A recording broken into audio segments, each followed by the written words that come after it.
Welcome back for part 3 of the Peacock pattern. Technology has been good to me. I'm back at it with the narration. What I did here is I used a puller blade to cut off the excess on the outside.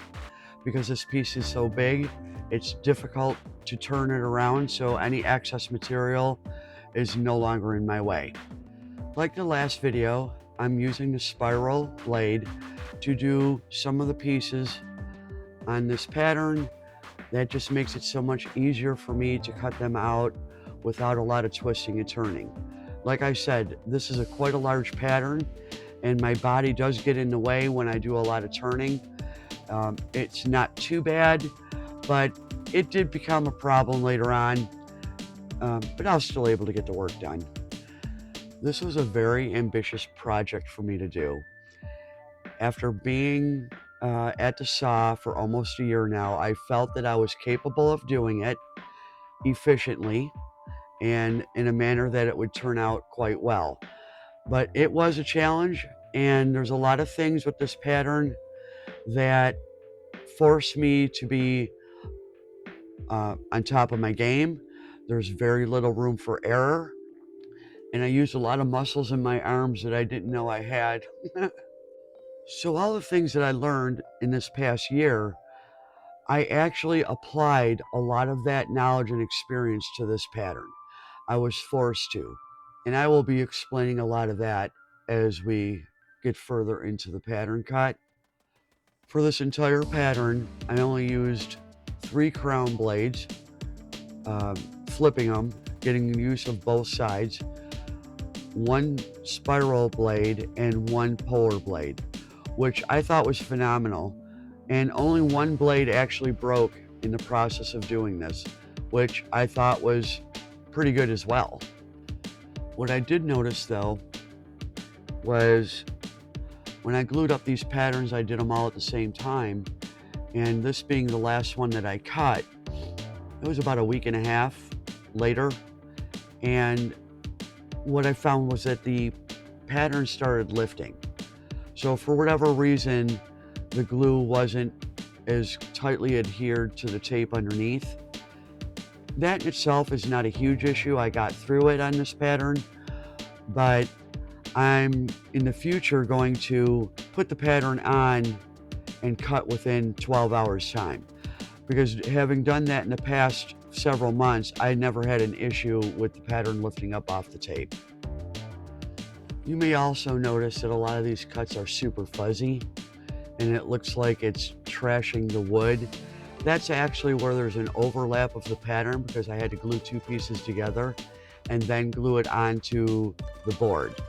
And that's what's causing all that fuzziness, because as you'll see in the end, when I take off the pattern off this wood, none of that is present. Although it was these sections that dulled the blade pretty quick.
I'm now beginning to start the intricate parts of these feathers, and I really had to give this some consideration of how I was going to move forward with them. And what I chose to do was to start them from the inside and work my way out. This, again, I had a lot of anxiety and apprehension about these feathers. I knew that the cuts were going to be fragile, and I was determined, I mean determined, not to have anything break off.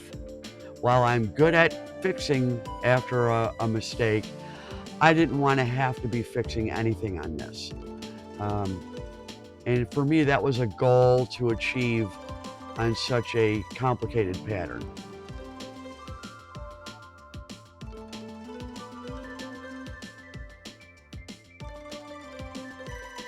The other thing I decided I was going to do after I cut out each section that you see here, I'm leaving the cutout part in the pattern and I'm taping it in place, which will keep all this secure as I move along the rest of the cutting.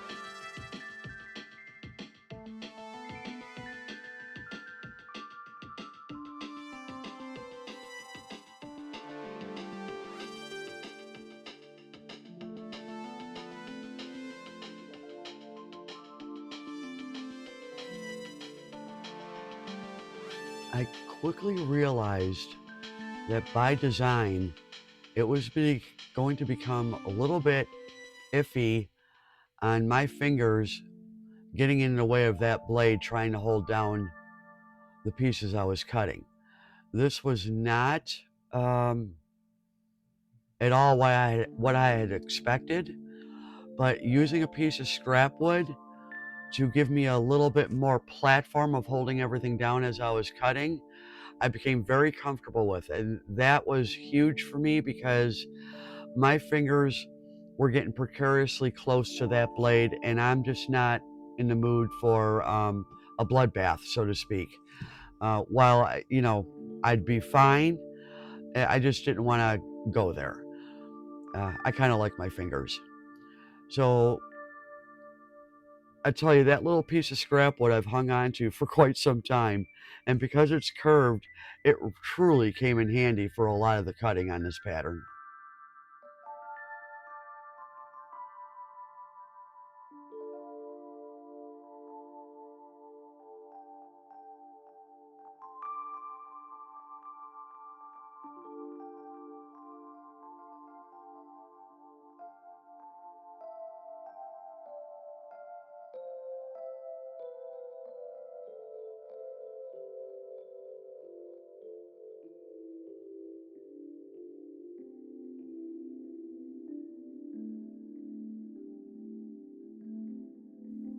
As you'll see, it's a much better idea for me to have that piece of wood in front of that blade holding things down versus my finger.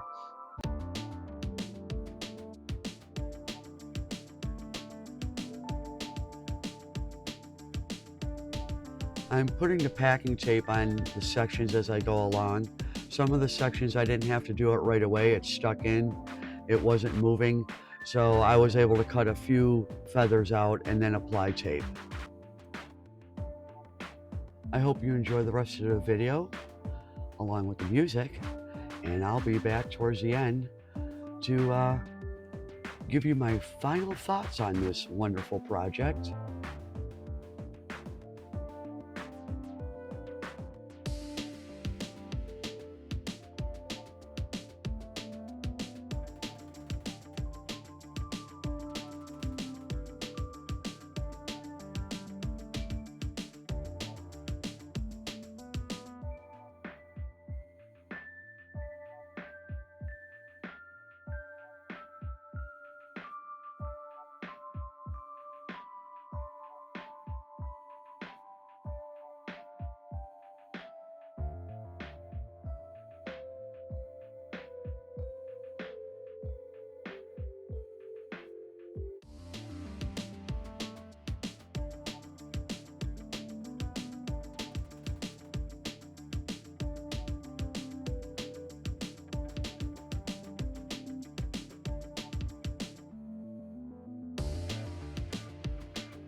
I was finally able to do the outside perimeter, and while every pattern I've ever done prior was the simplest part of the cut, this was just as complicated, if not more, than the pattern itself.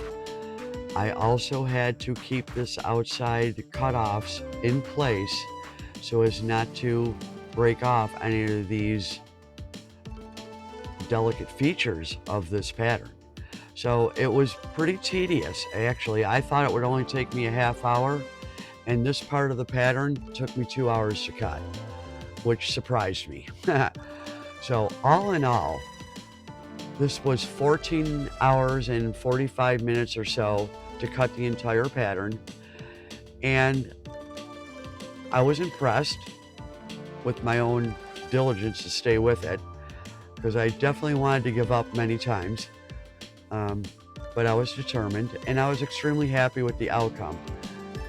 So rounding it up, 15 hours cut time, 3 crown tooth blades, 1 spiral blade, and 1 polar blade. I only had 1 blade break, and I drew no blood on this one, which was really kind of exciting. But even still, you can see I had to use that piece of scrap wood to get through this outside perimeter as well.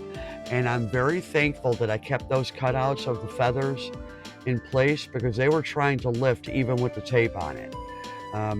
That's like, you know, an extra set of hands everywhere. If I would have pulled all those pieces out, no doubt in my mind, I would have been breaking off integral parts of the pattern. You will not be seeing the painted finished version of this project just yet. I have some things I need to do. I have some items I need to purchase, because I have some really great ideas of how I want to finish this off, and you'll see that video at a later date. I hope you enjoy the final picks. Thanks for watching.